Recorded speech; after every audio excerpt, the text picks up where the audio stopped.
Bonsoir à toutes et à tous, bienvenue dans ce nouvel épisode des Lectures Son. Aujourd'hui, je vais vous lire un extrait de Taltos, de Anne Rice. Mais avant, le rituel.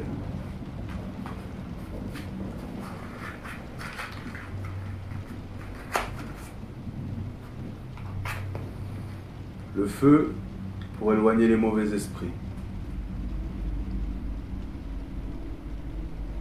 Et la fumée pour les faire danser.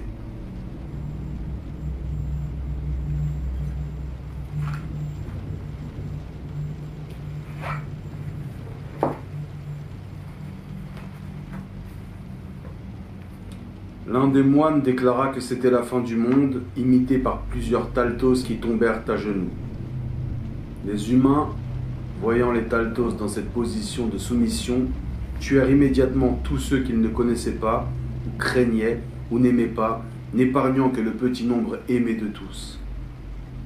Nous ne restions plus qu'une poignée, ceux qui avaient été les plus actifs à la tête de la tribu et avaient des personnalités charismatiques.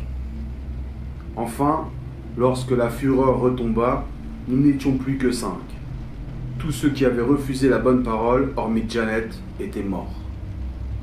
Les moines réclamèrent le calme. « Parle à ton peuple, Ashlar. Parle-lui ou tout est perdu. »« Oui, parle, dit un autre Taltos. Et tu ne dis rien qui risque d'effrayer quiconque. Montre-toi astucieux, Ashlar. » Je pleurais, tellement que la tâche me paraissait insurmontable. Partout où je posais mon regard, je ne voyais que des morts. Je tombais à genoux et pleurais toutes les larmes de mon corps. Lorsque je m'arrêtais, la vallée avait retrouvé son calme. « Tu es notre roi, dirent les humains. Dis-nous que tu n'es pas le diable, Ashlar, et nous te croirons. » Le sort de quelques Taltos encore en vie était entre mes mains. Mais ils étaient les plus respectés par la population humaine. Nous avons encore une chance. Qu'avais-je donc fait? Les moines se rapprochèrent de moi. « Ashlar, Dieu met à l'épreuve ceux qu'il aime. » Ils étaient sincères, leurs yeux étaient pleins de tristesse.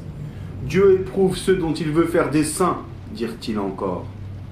Janet, fermement tenue par 2 hommes, prit la parole. « Ashlar, tu as trahi ton peuple.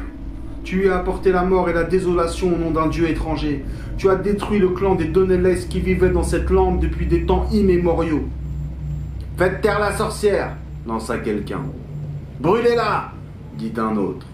Et tandis que Janet continuait de parler, certains suggérèrent de lui préparer un bûcher dans le cercle de pierre. Mais elle ne se départissait pas de son courage. « Je te maudis, Ashlar, je te maudis devant le bon Dieu. » J'étais sans voix. Pourtant, je savais ce que j'avais à faire.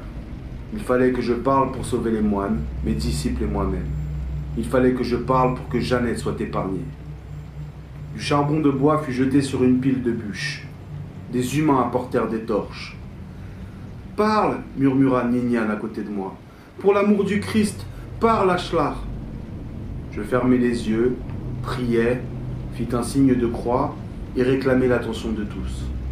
« Je vois un calice, déclarai-je doucement et suffisamment fort pour être entendu de tous. Je vois le calice du sang du Christ que Joseph d'Arimathie a apporté en Angleterre. Je vois le sang du Christ se répandre dans le puits. Je vois l'eau rouge et j'en comprends la signification. Le sang du Christ est notre nourriture. Il remplacera pour toujours le lait maudit que, par luxure, nous tétions au sein de nos femmes. Et que le Christ reçoive l'horrible massacre d'aujourd'hui comme notre premier acte de don de soi. Car nous exécrons les tueries. Nous les avons toujours abhorrées. Nous ne faisons cela qu'aux ennemis du Christ, afin que la terre soit son royaume, qu'il règne pour l'éternité. J'avais employé l'art de la langue le plus pur que je connaissais. Mon éloquence et mes larmes provoquèrent les acclamations de la foule d'humains et des Taltos. Chantant les louanges de Dieu, ils jetèrent leurs épées au sol, arrachèrent leurs bracelets et leurs bagues et déclarèrent que ce jour était celui de leur reconnaissance. À mesure que les mots sortaient de ma bouche, je savais qu'ils n'étaient que mensonges. Cette religion était trompeuse. Le corps et le sang du Christ tuaient aussi sûrement que du poison. Mais nous étions sauvés. La foule ne réclama plus nos têtes. Nous ne risquions plus rien, sauf Jeannette. Ils la traînèrent jusqu'au bûcher, et malgré mes protestations et mes suppliques, les moines dirent qu'elle devait servir d'exemple pour tous ceux qui refusaient le Christ. Le bûcher fut allumé. Je me jetai au sol. C'était insupportable. Je me relevai et me mis à courir vers les flammes et on m'arrêta. « Aslar, ton peuple a besoin de toi. Aslar, il faut en faire un exemple. » Jeannette avait les yeux fixés sur moi. Les flammes commençaient à lécher le bas de sa robe et ses longs cheveux blonds. La fumée la faisait cligner des yeux. « Sois maudit, Ashlar. Sois maudit pour toujours. Puisses-tu ne jamais mourir et errer sans amour, sans enfants et sans peuple, jusqu'à ce que notre naissance miraculeuse devienne une obsession dans ton isolement. Je te maudis, Ashlar.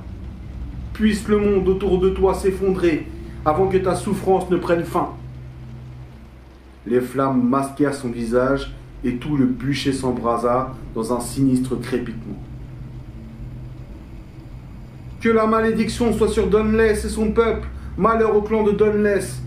Malheur au peuple d'Ashlar. » Je tombai à genoux.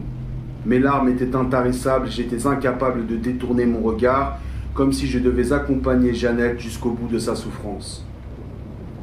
Je priais le Christ.